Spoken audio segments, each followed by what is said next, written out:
Ashley Connor, whose new series is Night Sky on Amazon, starring Sissy Spacek and J.K. Simmons. Ashley, this is a show that blends a lot of different genres. I feel like family drama, mystery, road movie, science fiction, obviously. What were the initial discussions about, or what was your initial approach to how this could look? Because I feel like it could have gone a lot of different ways, and I think the way it looks is beautiful. But like, what was your approach, basically? I think for me,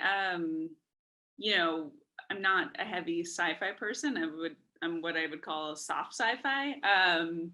So when I was sent the scripts, I really attached myself more to the story of the couple of Irene and Franklin, and sort of this couple towards the end of their lives, sort of reckoning with death and what it means to have like lived their full lives. And for me, that was like the heart of the story, and it was about balancing the more fun adventures. We spoke a lot about Spielberg and sort of how Spielberg kind of effectively imbues so much intimacy into a science fiction. And so we really wanted to center it around especially Sissy's experience, because it's kind of Irene's story. So a lot of the visual talks were sort of Amor meets Spielberg, and what that like unholy marriage of like would entail. But yeah, I mean, yeah, that's what attracted me. I mean, that's awesome. The Amor meets Spielberg is not something I would have, even though I was like, oh, that's, once you said it, it's like, oh yes, but that it is really an interesting marriage. I feel like not it's completely unexpected, I guess. Also, I think you did 5 of the 8 episodes at cinematographer. When you're like setting the visual like look, and I mean, how do you work and make sure it stays consistent across the whole series then in that capacity, and like make sure everybody's like getting that Amor meets Spielberg vibe, basically? I think we were pilot to series, so you're sort of building the look of the show, not necessarily on the fly, but you're trying to internalize the structure and how it looks and sort of process very quickly. So a lot of, I did the first 2, and then Drew Weed came in for the 3rd episode. So a lot of it was sort of establishing what our baseline.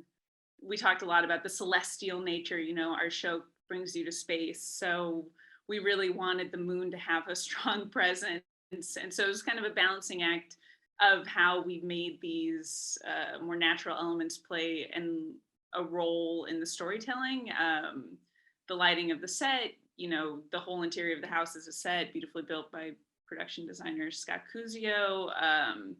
And I had a lot of windows. So a lot of the light, the sort of approach was use big hard light to kind of speak through the windows, and then minimal gear on the ground. But it was just sort of setting the team up right and making sure everyone was on the same page about the approach to what. I'm not a huge night lighter usually. I'm not a huge moon person, so it was kind of fun to speak that language and do large tubes of death and just kind of let myself be more playful than I typically am. Yeah. You have like mentioned this show is kind of from Irene's perspective. Obviously, you have Sissy Spacek is an incredible performer. J.K. Simmons is incredible. I found their work in this so effortless almost, and it just is so natural. And I guess, can you talk about working with them on those performances and like how you kind of approach like them? Obviously they're Oscar-winning actors, so I'm sure they know what they're doing on the face of it, but I do feel like this is like really remarkable stuff they're pulling off on this show. So I'd love to hear you talk about that. Well, I think for me, we really didn't want the science fiction element to overwhelm their story. Like, if you didn't love them and root for their relationship, then I felt like the show wouldn't work. So it was really about letting them perform. They're so talented. It was, a master class in acting every day. And, I felt so lucky to be there for, certain scenes and to just kind of watch their process. I sort of want to not inhibit their performance as much as possible. And that's sort of why my approach to lighting is more light the space, not the face, and let them have the ability to move, have the ability to block as they want to, I guess. And for me, yeah, it was you don't have to do much with them. I mean, you can really just let them perform. And that to me was so exciting, to not kind of interfere with them and or get in their way or be distracting. I didn't want the camera work to be distracting from the sort of heart and needing to connect with these people. Right. You have the other, you mentioned like the show does bounce around in time a little bit, I guess we could say, like, yeah, and I found that really compelling too, because there's no like blaring like this is a flashback, but obviously you could like the audience is able to keep up very well, and I think that visually I found that really interesting. Did you guys talk about those scenes like differently and how they would look like when you're seeing like the younger, when they're younger and stuff, and even when they're, I guess, 20 years earlier with their son and stuff, those scenes, like how did you guys talk about those scenes and how they would look? I think, the idea, I'm not necessarily somebody who's going to put like a sepia tone to let the audience know that we're flashing back. So the conversation kind of stemmed with Scott, the production designer, and the costume designer, to really, it's almost like the colors fade a little bit. We didn't want it to be hit over the head, but it's like in the flashbacks, colors are a bit more vibrant, their clothes seem newer, and then present day, it's just more worn in. And that was sort of the approach, was like, how do we kind of amp up and turn, make the lights a little bit peakier, blow them out a little bit more, and kind of let it be dreamy without too much effect on top. Yeah, it's really cool. I was reading, I think you have this on your Instagram, but there's a Nylon article about you, and it says, I thought this line was really great. It says, "You're adept at capturing unapologetically strong performers, particularly leading women in often intimate, confrontational, and vulnerable environments that never veers into sensationalism." And I found that really true in this, but I guess how do you basically like how do you do that? I think that's like really like, it's very well written there, but I was like, it's very impressive. So how do you accomplish that, something like that? Well, I think, it's just an approach. To me, it's an approach to working with people, to collaborating with actors, to how you approach them. And I think for me, you know, as we move beyond gender, as we like move beyond these sort of traditional means of communicating, like the male gaze, the female gaze, I don't really subscribe to those things, but for me, it is in conversation with cinematic history, and it is in conversation with, I think, how women have in these kinds of roles have typically been presented.